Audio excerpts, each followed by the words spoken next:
우리 하나님 말씀 보겠습니다. 창세기 23장 12절로 20절 말씀입니다.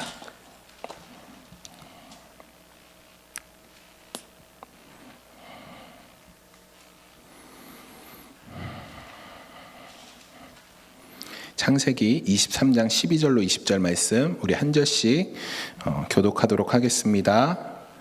아브라함이 이에 그 땅의 백성 앞에 몸을 굽히고 그 땅의 백성이 듣는 데서 에브론에게 말하여 이르되 당신이 합당히 여기면 청하건대 내 말을 들으시오.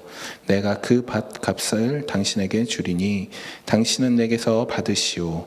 내가 나의 죽은 자를 거기 장사하겠노라. 에브론이 아브라함에게 대답하여 이르되 내 주여 내 말을 들으소서. 땅값은 은 400세겔이나 그것이 나와 당신 사이에 무슨 문제가 되리이까. 당신은 죽은 자를 장사하소서. 아브라함이 에브론의 말을 따라 에브론이 해쪽 속이 듣는 데서 말한 대로 상인이 통용하는 은 400세겔을 달아 에브론에게 주었더니 마므레암 막벨라에 있는 에브론의 밭 곧 그 밭과 거기에 속한 굴과 그 밭과 그 주위에 돌린 모든 나무가 성문에 들어온 모든 해쪽 속에 보는 데서 아브라함의 소유로 확정된지라. 그 후에 아브라함이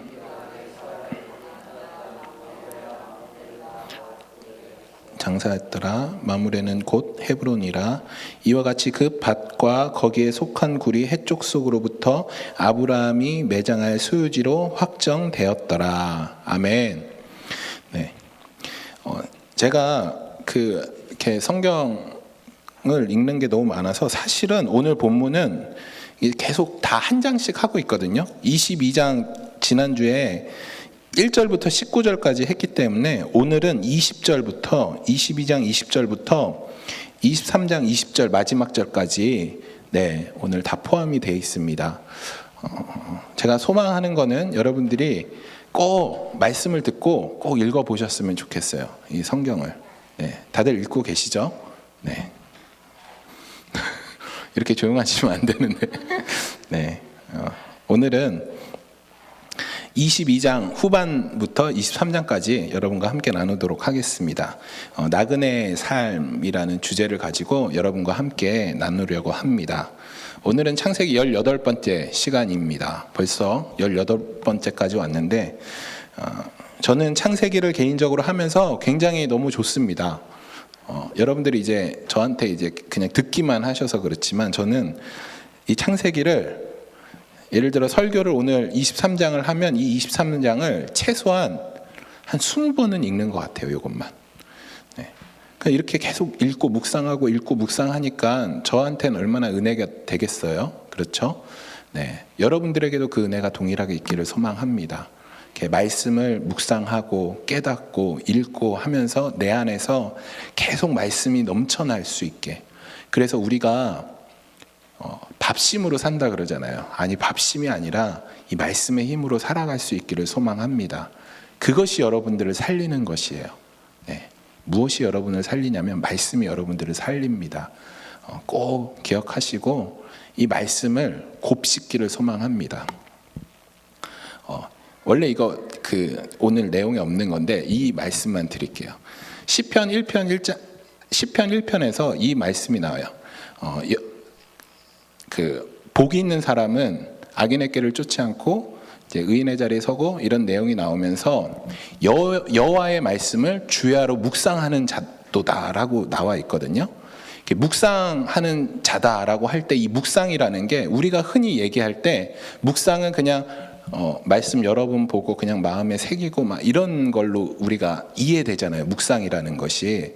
그런데 여기 시편 1편에 사용되었던 이 묵상이라는 단어는 좀 특별한 단어예요. 이것이 이사야서에 사용되는데 이사야서에 언제 사용이 되냐면 굶주림 사자가 그 먹이를 움켜쥐었을 때 주위에 하이에나나 다른 동물들이 지켜보고 있는 거예요. 그거 뺏어 먹으려고. 그런데 이 사자가 움켜먹은 자기가 잡은 그 동물을 움켜쥐고 뺏기지 않고 그것을 취할 때 묵상이라는 단어가 쓰여진대요. 똑같은 단어가. 그러니까 이 묵상은 단순히 내가 그냥 가만히 앉아서 말씀을 그냥 읽고 하는 것이 아니라 이 말씀을 여러분들이 움켜쥐고 여러분들의 매일의 삶 가운데 사단이 여러분들을 공격하려고 들거든요. 그 말씀을 빼앗으려고 들어요. 그 여러분들 마음 가운데 말씀이 없게끔 하려고 사단이 매일 여러분들을 우는 사자와 같이 노리고 있어요. 그런 상황 가운데서 여러분들이 이 말씀을 움켜쥐고 있어야 돼요. 이것은 그냥 소극적인 말씀의 자세가 아니라 적극적인 우리의 자세가 필요한 것이에요. 저는 여러분들에게 이 적극적인 말씀에 대한 갈망함, 목마른 사슴이 시냇물을 찾기에 갈급한 같이라는 그 갈급함과 갈증이 여러분 가운데 있기를 소망합니다.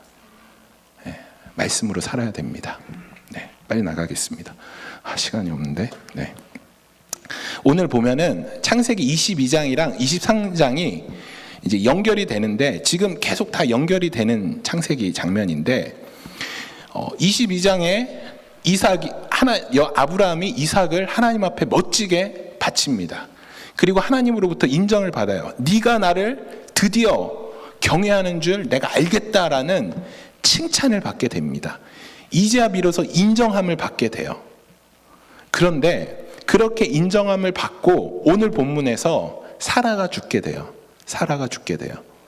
그러면 인정함을 받고 이제 모든 것들을 그 믿음의 삶의 여정을 끝낸 사라가 죽었다라고 연결이 되면 되는데 중간에 나홀의 후에 그 족보가 껴 있어요.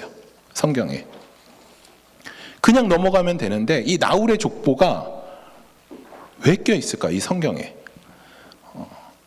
저는 이게 너무 큰 은혜가 됩니다. 이 껴 있는 게. 이 나홀은 아브라함의 동생이에요. 그리고 우리가 너무나도 잘 아는 롯의 아버지예요. 아브라함을 버리고 소돔과 고모라로 떠난 롯의 아버지예요. 그리고 이 나홀은 일찍이 세상을 떠났어요. 그리고 그의 아들이 8명이 있었는데 그 8명의 막내 아들이 부두엘이에요. 근데 이 부두엘이 누구냐면 이 부두엘의 아들이 우리가 너무나도 잘 아는 라반이에요. 라반. 네. 모르는 라반을 모르면 안 됩니다. 앞으로 이제 나오는데 라반은 야곱의 삼촌이에요. 야곱의 삼촌. 네. 그리고 야곱의 삼촌이기 때문에 누가 나오죠? 이삭의 부인 리브가의 아버지가 되는 것이에요. 네. 저는 이 장면이 왜 은혜가 되냐면 진짜 성경은 그냥 배열된 게 아니에요. 다 하나님의 뜻과 계획이 있는 것이에요. 사라는 믿음을 지키고 하나님의 그 언약 안에서 이삭을 낳고 하나님의 품으로 가게 돼요. 그래서 우리는 누구나 볼 때 여기서 끝이구나 라고 생각할 수 있어요. 이제 사라로부터 모든 것이 끝났구나. 이제 이삭을 낳기 때문에 이제 하나님의 언약이 여기서 끝이 났구나 라고 생각할 수 있어요. 그런데 언약을 받았던 그 1세대 사라가 죽게 되면서 하나님이 의도적으로 무엇을 말씀하시냐면 사라는 죽었지만 이제 이 사라의 바톤을 이어받아서 내가 리브가를 준비시키고 있다라는 것을 보여주고 있는 것이에요.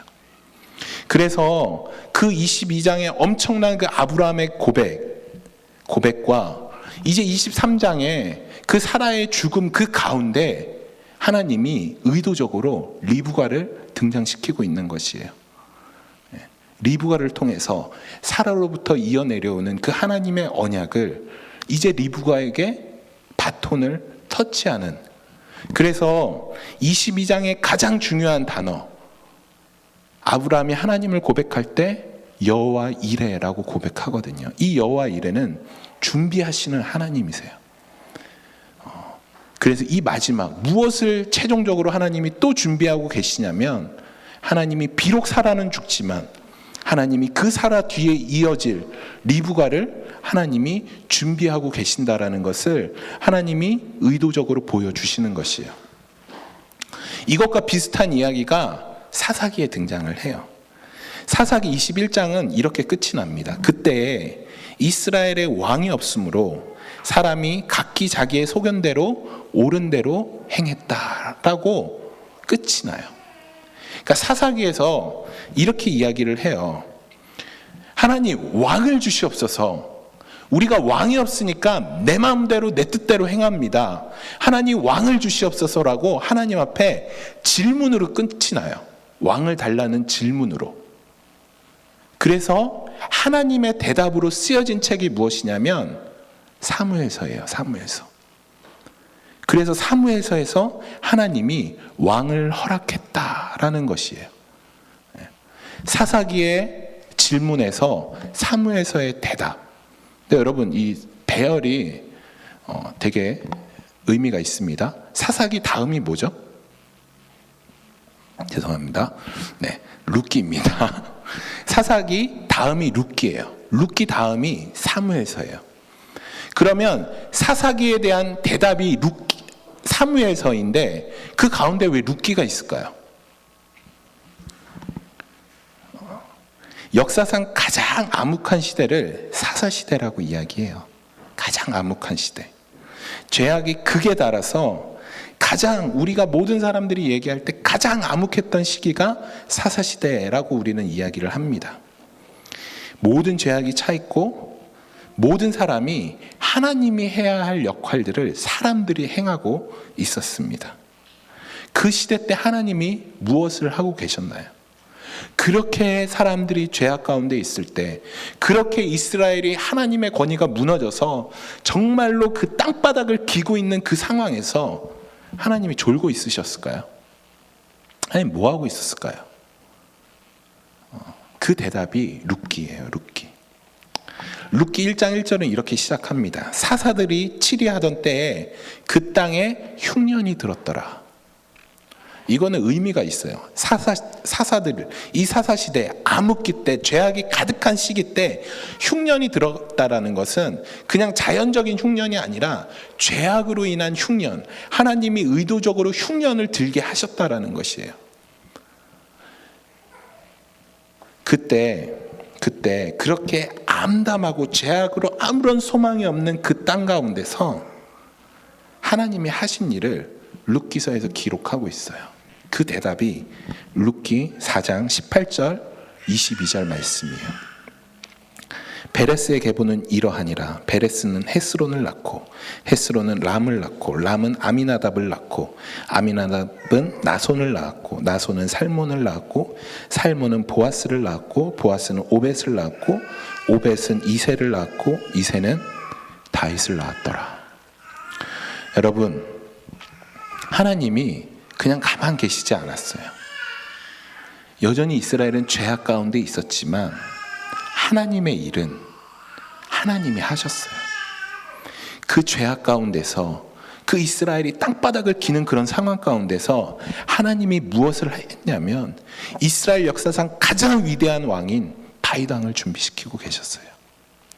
수많은 사람들은, 그 믿음에 있는 사람들은 사사시대를 향해서 너희들은 망했다, 하나님이 너희들에게서 떠나갔다라고 그렇게 온갖 말을 했을지도 몰라요. 하지만 여전히 그 안에서 하나님은 새로운 일을, 여전히 그 하나님은 그 언약을 지키시기 위해 하나님의 일을 하고 계셨습니다. 여러분, 여러분들이 어떠함과 상관없이 하나님은 여러분의 삶을 통해서 하나님의 일을 하십니다.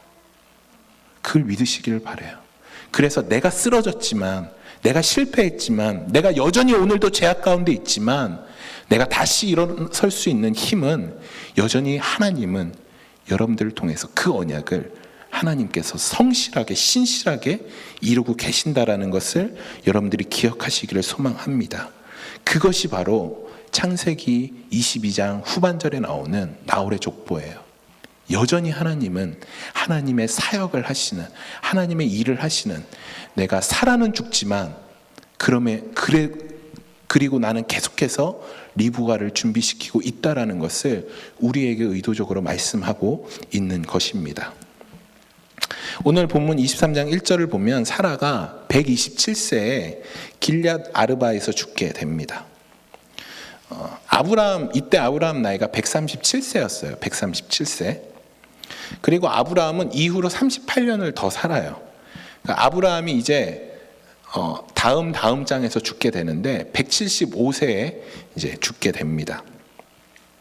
그러니까 사라가 죽을 때의 나이가 지금 이삭이 37살이에요.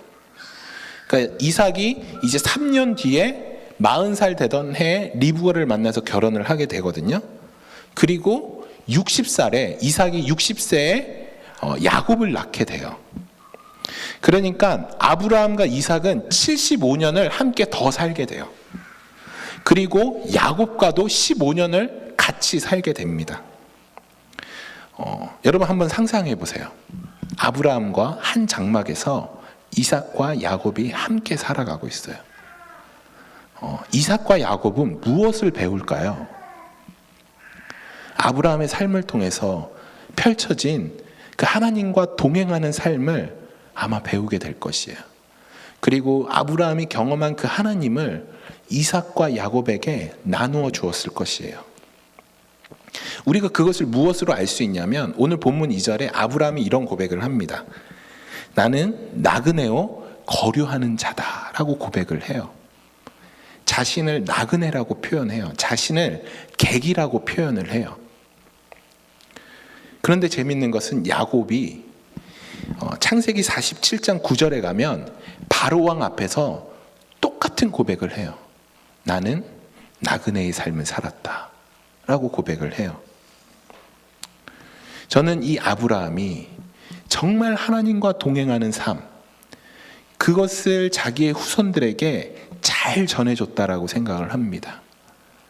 그래서 아브라함이 고백한 그 삶의 고백처럼 똑같이 그의 후손인 야곱도 똑같이 자기 자신을 나그네의 삶이라고 고백을 해요.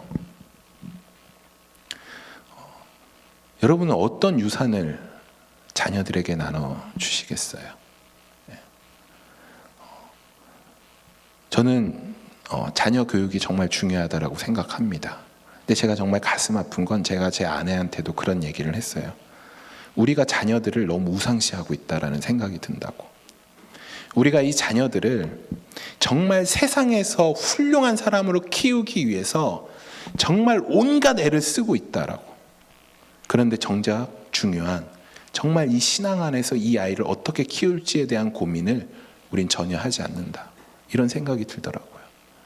세상에서 좋은 대학, 좋은 직장 가기 위해서 또 훌륭하게 결혼을 하기 위해서 좋은 삶이라고 성공한 삶이라고 인정받기 위해 우리 자녀들을 우리가 많은 것들을 투자하고 있습니다. 그런데 여러분 자녀 이 신앙을 위해서 어떤 것들을 물려주고 계셔요? 어떤 것들을 투자하고 계셔요? 여러분 이슬람에서는 코란을 가회를 시킨대요. 코란, 성경을 가회 공부를 시킨대요. 이슬람에서는. 저는 기독교에서 성경 공부를 가회시킨다라는 말은 들어본 적도 없고 오히려 성경 공부한다 그러면 왜 애들 시간 뺐냐라는 말은 정말 많이 들어봤어요. 이것이 우리의 가치예요. 이것이 우리의 가치. 교회 와서는 하나님이 최고다 다 말하지만 여러분 결국 우리의 가치는 세상에 있는 것이에요. 정말로 아브라함이 이삭과 야곱과 그의 후손들에게 남겨둔 유산, 세상을 가치로 여기는 그 삶을 물려준 것이 아니라 정말 하나님과 동행하는 삶을 유산으로 물려준 그 아브라함처럼 우리 역시 정말로 하나님과 동행하는 정말 예수님을 사랑할 수 있는 우리 아이들로 우리가 그런 유산을 남겨줄 수 있는 귀한 저와 여러분 되기를 간절히 소망합니다. 계속해서 보겠습니다. 창세기 23장 2절에 사라가 가나안 땅 헤브론 곧 길앗 아르바에서 죽음에 아브라함이 들어가서 사라를 위하여 슬퍼하며 애통하다가 이렇게 나와 있습니다. 여기서 이야기하는 이 슬퍼하다는 어떤 뜻이냐면 가슴을 치면서 아주 쥐어뜯으면서 통곡하는 것을 얘기해요. 그러니까 아브라함이 사라를 이렇게 사랑했다라는 것이죠. 가슴을 치면서 사라의 그 죽음을 보고 애곡하고 막 슬퍼하는 그 아브라함의 처절한 모습을 슬퍼하다라고 표현한 것입니다. 그런데 이 표현을 그냥 한 번만 쓰면 되는데 성경은 두 단어를 같이 쓰고 있어요. 슬퍼하고 애통하다. 우리가 이것만 봤을 때는 이게 정확한 어떤 뜻인지를 몰라요. 그런데 정확한 의미는 이 슬퍼하다는 가슴을 치며 애통하는 그런 의미를 갖고 있지만 이 애통하다는 다른 의미예요. 어떤 의미냐면 자기의 감정을 스스로 억제하고 자제하면서 조용히 흐르는 눈물을 이야기하고 있어요. 슬퍼하다는 막 떼굴떼굴 굴면서 막 가슴을 치면서 막 애곡하는 것을 이야기하는데 바로 다음 쓰인 단어는 감정을 자제하는 그런 것들을 이야기하는 단어예요. 왜 이 두 단어를 같이 쓰고 있을까요? 아브라함은 사라의 죽음을 보면서 두 가지의 감정을 느끼고 있는 것이에요. 이 세상에서의 떠난 죽음과 곧 다시 만날 죽음에 대한 것을 동시에 말하고 있는 것입니다. 이것이 사도 바울이 데살로니가전서 4장 13절에서 이야기하는 것이에요. 형제들아, 자는 자들에 관하여는 너희가 알지 못함을 우리가 원하지 아니하노니 이는 소망 없는 다른 이와 같이 슬퍼하지 않게 하려 함이니라. 여러분, 성경에서는 이 성도의 죽음, 우리의 죽음, 그리스도인의 죽음을 신앙의 절정이라고 이야기해요. 우리의 죽음을. 계시록 14장 14절에 내가 들으니 하늘에서 음성이 나서 가로되 기록하라, 지금 이후로 주 안에서 죽는 자들은 복이 있다라고 말씀하고 있어요. 성경에서 죽는 사람을 복이 있다라고 이야기하는 거예요. 그리스도인들의 죽음을 복이 있다라고 말하고 있는 것이에요. 그리고 계속해서 이렇게 이야기합니다. 복이 있도다 하심에 가라사대 그러하다 저희 수고를 그치고 쉬리니 이는 저희의 행한 일을 따름이라 하시더라. 사실은 이 말씀이 좀 힘든 말씀이에요. 그냥 우리가 흔히 호상이라고 하죠. 호상. 이제 나이가 차고 이제 자연스럽게 하나님의 부르심을 받아 하나님 품으로 가시는 분들도 계시지만 사고를 당해서 혹은 병에 걸려서 운명을 달리하시는 분들이 있어요. 우리가 그런 분들 앞에 죽음이 복이다라고 이렇게 쉽게 이야기할 수 있는 부분은 아니에요. 이건 참 힘든 말씀이에요. 그런데 그럼에도 불구하고 성경은 그리스도인의 죽음을 복이라고 이야기해요. 왜냐하면 우리의 가치는 이 땅 가운데 있는 것이 아니라 하늘에 있기 때문이에요. 제가 처음 창세기 강해를 시작하면서 처음 했던 설교가 에덴 동산이에요. 하나님이 회복하고자 하시는 것, 하나님이 우리에게 정말 원하시는 것은 이 땅 가운데서 우리가 잘 먹고 잘 사는 것을 원하시는 것이 아니에요.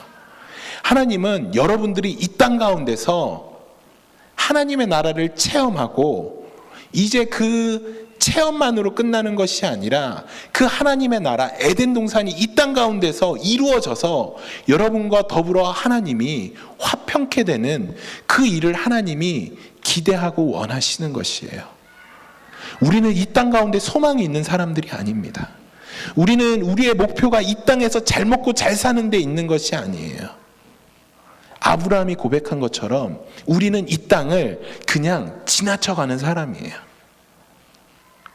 여러분들에게 정말 이 믿음이 있다면 우리가 이 땅 가운데서 정말 나그네로 객으로 살아간다라는 그 믿음이 있다면 여러분, 우리는 이 땅 가운데 세상의 욕심, 세상이 말하는 것들 좌우로 치우치지 아니하고 온전히 하나님만 바라보면서 갈 수 있다라는 것입니다. 여러분, 정말 나그네 삶을 살아가야 돼요. 아브라함이 이 땅에 사는 것을 그냥 스쳐 지나가는 나그네 삶이라고 이야기했던 것처럼 여러분 역시 이 세상에 가치를 둔 삶이 아니라 정말 하나님께 가치를 둔 그런 믿음의 삶을 사시기를 간절히 소망합니다. 아브라함이 이런 나그네의 삶, 이 나그네의 삶에 대한 이 정신을 후손들에게 잘 물려줬어요. 그래서 야곱도 그러한 삶을 살아가고 후에 바로 앞에서 내가 나그네의 삶을 살았다라고 고백을 하게 됩니다. 그리고 그 시간이 더 흘러서 결국은 그 이스라엘 백성이 그 나그네의 삶을 살게 돼요. 그래서 그 광야의 삶을 우리는 나그네의 삶이라고 이야기합니다. 이스라엘 그 백성이 경험한 그 광야 40년의 생활을 우리는 광야의 삶이라고 이야기를 합니다. 그리고 그들이 요단강을 건너서 가나안 땅으로 들어가는 것을 우리는 하나님 나라로 가는 것이라고 이야기를 합니다. 여러분, 우리가 진짜 누려야 하는 것, 이 광야의 이 삶이 아니라 요단강을 건너서 하나님과 누릴 그 에덴 동산, 그 하나님의 나라, 그것이 진짜 우리가 목표해야 하고 우리가 가야 할 곳이라는 것을 여러분들이 기억하셨으면 좋겠습니다. 아브라함의 고백처럼 지금 우리는 나그네의 삶을 살아가고 있습니다. 그런데 우리는 가진 것이 너무 많아요. 또 갖고 싶은 것이 너무 많아요. 또 이 세상에서 누리고 싶은 것들이 너무 많아요. 여러분, 그것들 조금씩 내려놓으시기를 소망합니다. 여러분들이 정말 나그네의 삶이라는 그 믿음이 있다면 이런 것들은 자연스럽게 내려놓을 수밖에 없는 것 같아요. 이 말씀, 죽음에 대한 것은 나중에 아브라함 죽음에서 더 다루도록 하겠습니다. 오늘 본문에서 아브라함은 사라가 죽자 가나안 땅에서 매장지를 골라요. 우리 아브라함의 고향은 가나안 땅이 아니죠. 저 갈대우루 그리고 하란 그 지역이죠.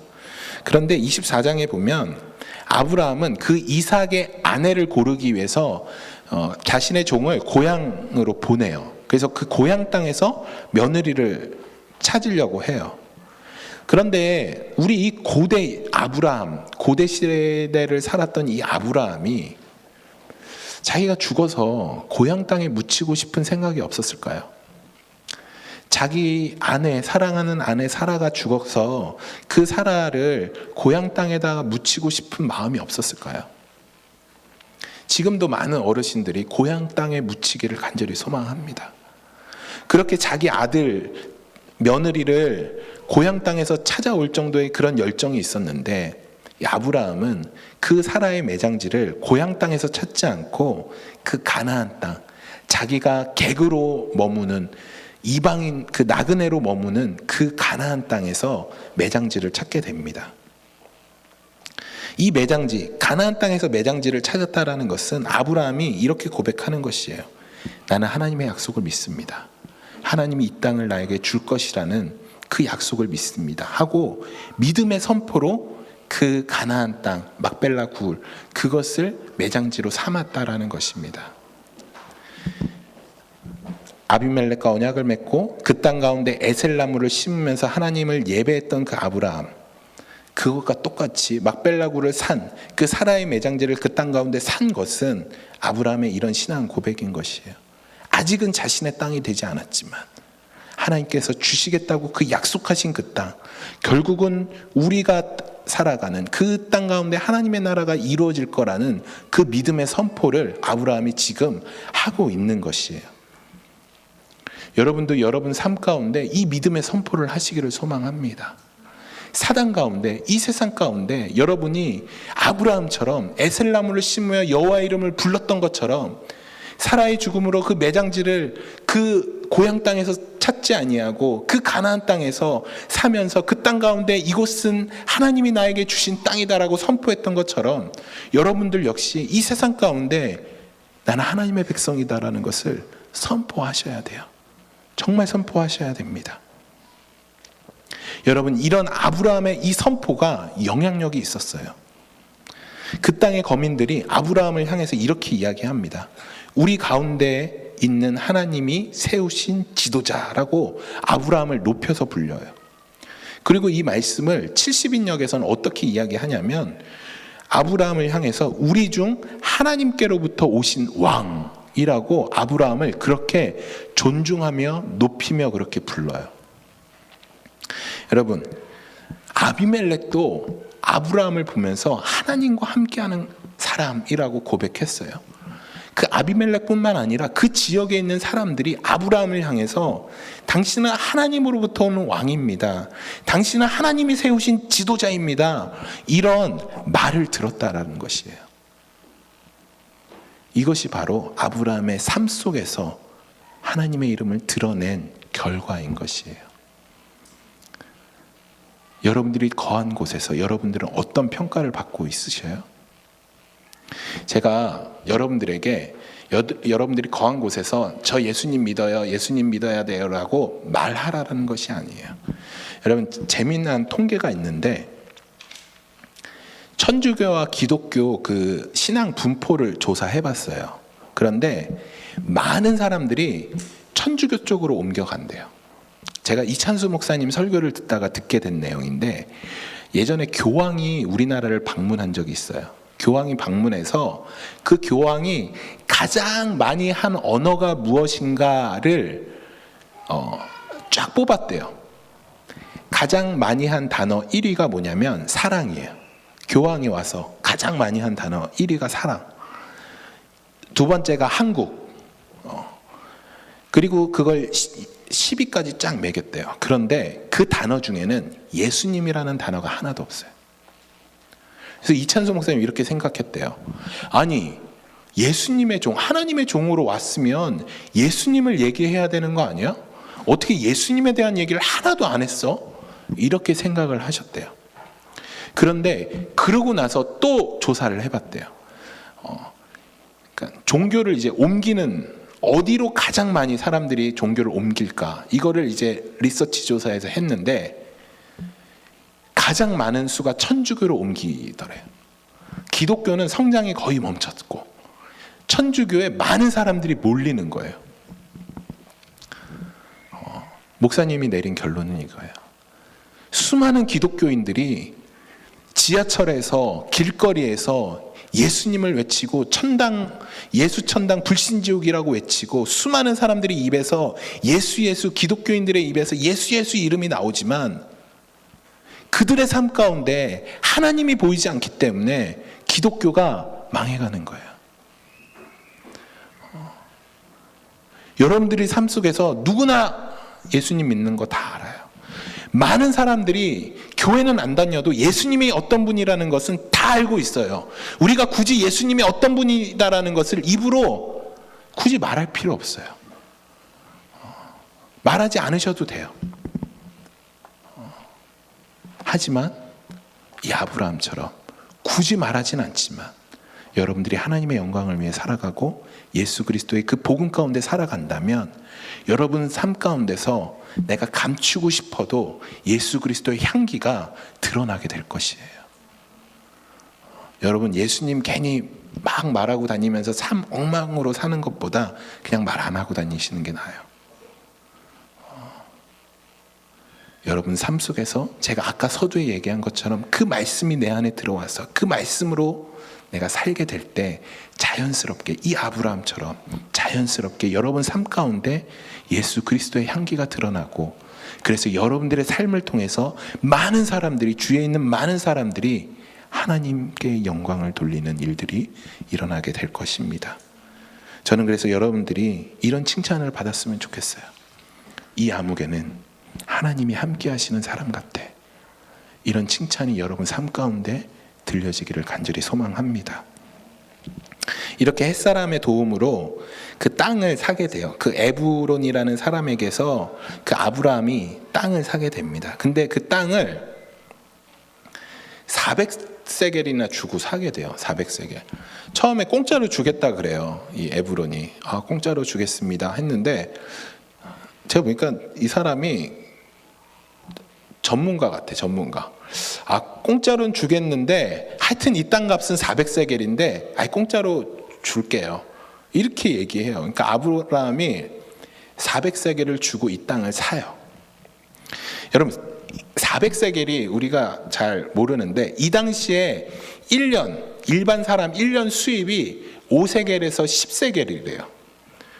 그러니까 이 400세겔은 어마어마한 가격이에요. 어마어마한 가격. 아니, 공짜로 준다면 좀 싸게 부를 것이지, 공짜로 준다면서 400세겔을 얘기하는 건 도둑놈 같아, 도둑놈. 그런데 아브라함이 이 땅을 살 때 흥정하지 않아요. 그 어떤 핑계나 그 어떤 말도 나오지 않게 400세겔? 좋아. 400세겔을 주고 사요. 아브라함이 손해봤을 것 같지만, 아브라함이 무언가 피해보고 무언가 사기당한 것 같지만 그럼에도 불구하고 아브라함이 전혀 그 어떤 거래도 하지 아니하고 그 400세겔을 주고 그 땅을 사게 됩니다. 성경은 계속해서 오늘 우리가 읽어보면서 계속해서 등장하는 말이 있어요. 아브라함이 이 땅을 그들에게서 샀다. 그 해쪽 속 사람들이 다 보는 앞에서 그 땅을 샀다. 이 땅이 법적으로 아브라함 땅이라는 것을 성경에 의도적으로 계속해서 이야기하고 있는 것입니다. 그럼 여러분, 이 400세겔은 어떤 의미일까요? 왜 아브라함은 이 400세겔을 주고 샀고 이 400세겔은 지금 우리에게 다가올 때 어떤 의미일까요? 여러분, 마중물 아시나요? 마중물? 우리가 펌프질을 할 때 물을 그 펌프에다 조금 부어야 돼요. 그래야지 그 물 부은 그 힘으로 그 아래에 있는 물을 끄집어 올릴 수가 있어요. 이 마중물이 없으면 절대로 그 아래에 있는 펌프를 해서 그 아래에 있는 물을 끄집어 올릴 수가 없어요. 저는 이 400세겔이 아브라함의 마중물이었다라고 생각해요. 아브라함의 믿음의 고백. 그리고 동일하게 지금 우리가 해야 할, 우리가 헌신해야 할, 우리가 하나님 앞에 드려야 할 희생이 400세겔이라고 생각을 합니다. 여러분들이 지금까지 좋아하고 당연하게 누리는 것들 계속 누리고 싶죠. 포기하고 싶지 않죠. 그런데 여러분들이 계속해서 그것들을 포기하지 않고 여러분들이 이 세상의 것들, 누려야 할 것들을 계속해서 누리고 살아간다면 그 하나님의 언약 가운데 들어갈 수 없는 것입니다. 많은 사람들은 이렇게 이야기합니다. 왜 나만 포기해야 돼? 왜 하나님은 자꾸 우리한테 포기하라 그래? 왜 우리 것 다 가져가려고 그래? 이렇게 질문하는 사람들이 있어요. 그런데 제가 이 질문의 답을 지난주에 드렸죠. 아브라함에게 나냐 이삭이냐 하나님이 우리에게 요구했던 것처럼 하나님도 이런 질문 앞에서 우리냐 예수냐 할 때 하나님은 예수님에게 고개를 돌리시고 우리를 선택했다라고 말씀드렸습니다. 여러분, 나의 자아는 살아서 하나님의 뜻이 아닌 내가 원하는 대로, 내가 하고픈 대로 그냥 그렇게 살아가면 그냥 세상에서 그냥 살아가는 것이에요. 하지만 힘들지만 오늘도 나를 죽이고 내가 원하고 내가 하고픈 일을 하나님이 원하는 대로 내 방향을 틀어서 여러분들이 그 하나님 쪽으로 내 방향을 튼다면 여러분들은 하나님의 일을 하는 사람이 되는 것입니다. 그렇게 내가 포기할 때 하나님의 더 큰 사랑과 그 은혜로 우리에게 돌아오게 되는 것입니다. 하나님께서 여러분에게 원하시는 것은 여러분들이 희생당해서 막 고통당하는 것들을 하나님이 보고 막 좋아하시고 그런 분이 아니시는 거 다 아시잖아요. 여러분들이 그 마음을 확인하고 싶으신 거예요. 너의 마음은 어디 있느냐? 나냐 이삭이냐? 그렇게 우리가 하나님입니다라고 고백하면서 우리의 희생과 헌신, 우리의 400세겔을 하나님 앞에 드리면서 이 세상의 가치를 둔 삶이 아니라 그 하나님 나라의 가치를 두면서 우리가 살아가는 그 삶을 향해서 우리는 이렇게 이야기하는 것이에요. 나그네 삶이다. 이해되시죠? 나그네 삶. 말씀을 마치겠습니다. 여러분, 하나님께서 아브라함을 다루셨던 그 아브라함의 그 치열한 삶을 우리가 지금까지 계속 보고 있습니다. 이제 거의 끝이 났습니다. 그리고 이제 아브라함의 반쪽 사라가 하나님의 부르심을 받고 하나님 품으로 가게 됐습니다. 그리고 이런 자신의 삶은 아브라함은 이렇게 고백을 해요. 나그네 삶이었다고. 아브라함은 한평생 하나님께서 보여주신 그 언약을 붙들고 살았습니다. 세상의 욕심과 세상이 만든 가치와 그 기준에 흔들리지 아니하고 때로는 쓰러질 수 있었지만 계속해서 그것과 싸워가며 지금까지 살아왔습니다. 그리고 결국 그 아브라함은 그 나그네 삶, 그 정신을 자기와 자기 후손들에게 전해주었습니다. 여러분들은 어떠신가요? 지금 나그네 삶을 살고 계신가요? 아니면 이 세상의 가치를 둔 삶을 살고 계신가요? 나그네 삶은 거저 얻어지는 것이 아니에요, 여러분. 나 오늘부터 나그네 삶 살아야지. 아니요, 거저 얻어지는 것이 아니에요. 우리에게 은 400세겔 마중물이 필요합니다. 여러분들 결코 적지 않은, 그 400세겔이라는 결코 적지 않은 희생과 헌신이 필요해요. 이 희생과 헌신은 여러분들이 교회에 11조 많이 내고 봉사 많이 하라는 것이 아니에요.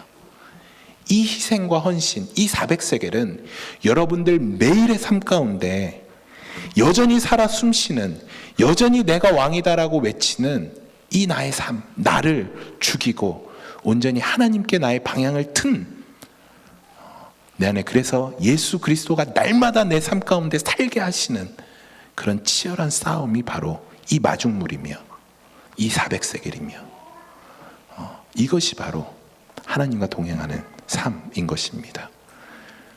이것을 하나님이 원하셔요. 여러분들에게 이런 희생과 헌신이 있기를 소망합니다. 매일의 삶 가운데, 세상 가운데 기웃, 이리 기웃 저리 기웃하는 삶이 아니라, 여러분 결단했으면 그 하나님 쪽으로 믿음의 걸음을 걸으시기를 소망합니다. 그리고 그것을 나만 누리는 것이 아니라 내 자녀들에게, 내 후손들에게 물려줄 수 있는 여러분들의 삶이 되기를 간절히 소망합니다. 우리 이 시간 함께 기도하겠습니다.